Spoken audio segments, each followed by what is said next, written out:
स्वामी म्हणतात, बाळा, स्वतःला कधीही कमी लेखू नकोस. आयुष्यात संकट येणारच, दुःख येणारच, लोक टोमणे मारतील, नावं ठेवतील, कधी कधी तुम्हाला एकटेही वाटेल.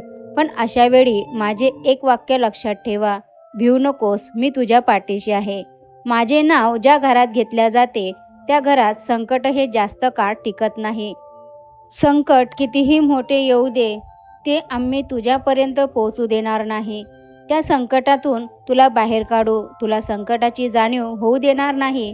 बाळा, प्रयत्न सोडू नका, नामस्मरण सोडू नका, विश्वास ठेवा. चमत्कार अगदी शेवटच्या क्षणीसुद्धा होऊ शकतो. अवधूत चिंतन श्री गुरुदेव दत्त. श्री स्वामी समर्थ.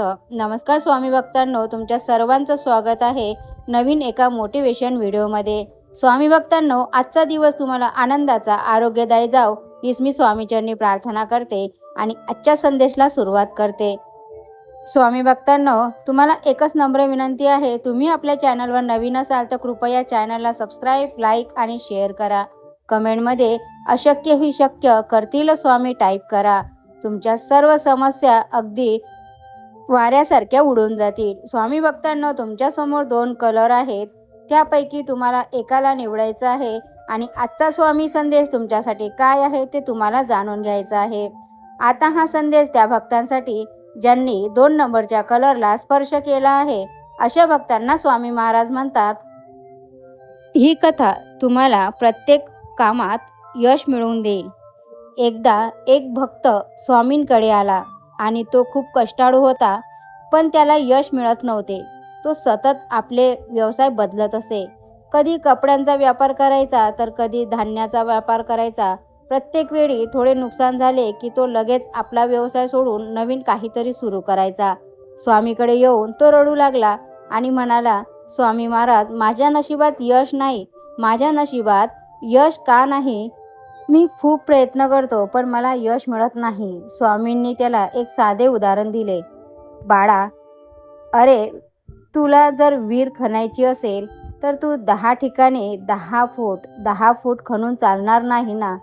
तुला एकाच ठिकाणी 100 फूट खोल खणावी लागेल, तरच तुला पाणी लागेल. आपण अनेकदा यशाच्या अगदी जवळ असतो, पण थोड्या अडचणी आल्या की मार्ग बदलतो.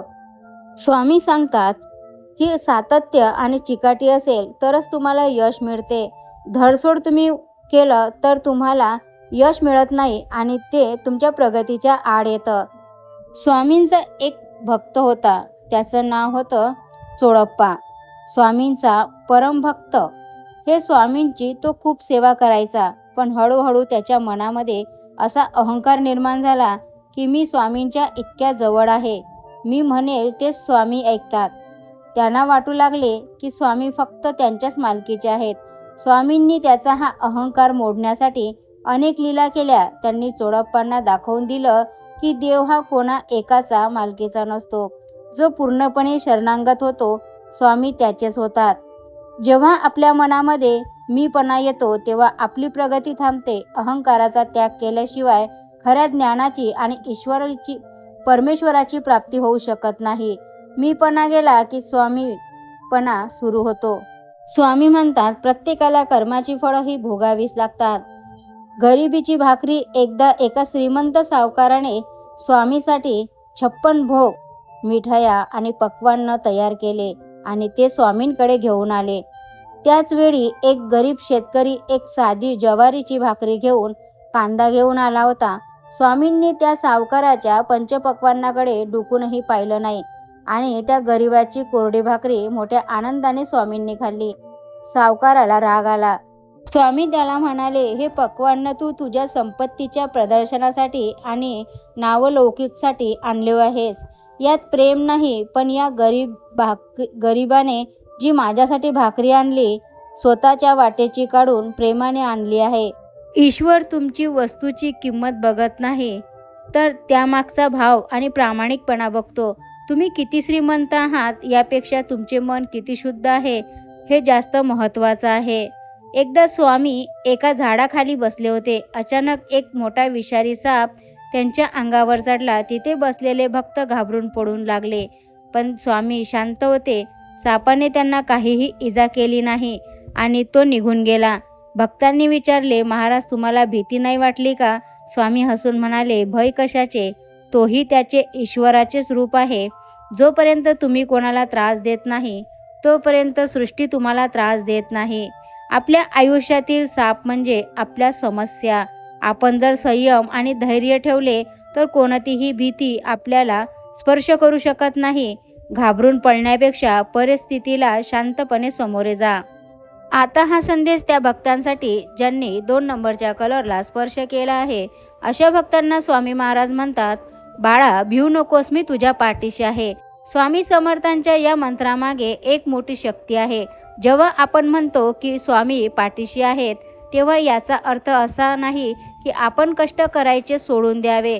याचा अर्थ असा होतो की तू जे कर्म करतोयस, तुझे कर्तव्य तू कर, परिणामाची चिंता करू नकोस, मी तुला सांभाळून घेईन. स्वामींनी नेहमी कर्मयोगावर भर दिला. ते म्हणायचे, आळशी माणसाचे तोंड पाहू नये. स्वामींना नेहमी कष्ट करणारी लोक खूप आवडतात. स्वामी म्हणतात, बाळा संकटात डगमगू नका. संकट ही आपली परीक्षा घेण्यासाठी येतात, आपल्याला संपवण्यासाठी नाही. अति विचार करणे टाळा. भविष्याची चिंता करण्यापेक्षा वर्तमानात प्रामाणिकपणे काम करा. फळाची अपेक्षा न करता आपले प्रामाणिकपणे काम करा. तुझे सर्व स्वप्न मी पूर्ण करेल. मदत करा. कोणाच्याही डोळ्यात तुमच्यामुळे पाणी येणार नाही याची काळजी घ्या आणि होईल तेवढी शक्य मदत करा. श्रद्धा ठेवा, विश्वास ठेवा. जेव्हा सर्व दरवाजे बंद होतात तेव्हा स्वामींचा एक दरवाजा आपल्यासाठी उघडा असतोच. आयुष्यात अपयश आले किंवा संकट आले की आपण हतबल होतो, पण लक्षात ठेवा, संकट जितके मोठे तितकीच आपली परीक्षा मोठी असते. रडण्यापेक्षा लढणे महत्त्वाचं आहे. स्वामी म्हणतात, जर तुम्ही अभ्यासाचा आनंद घेतला तर निकाल आपोआपच तुम्हाला चांगला येईल.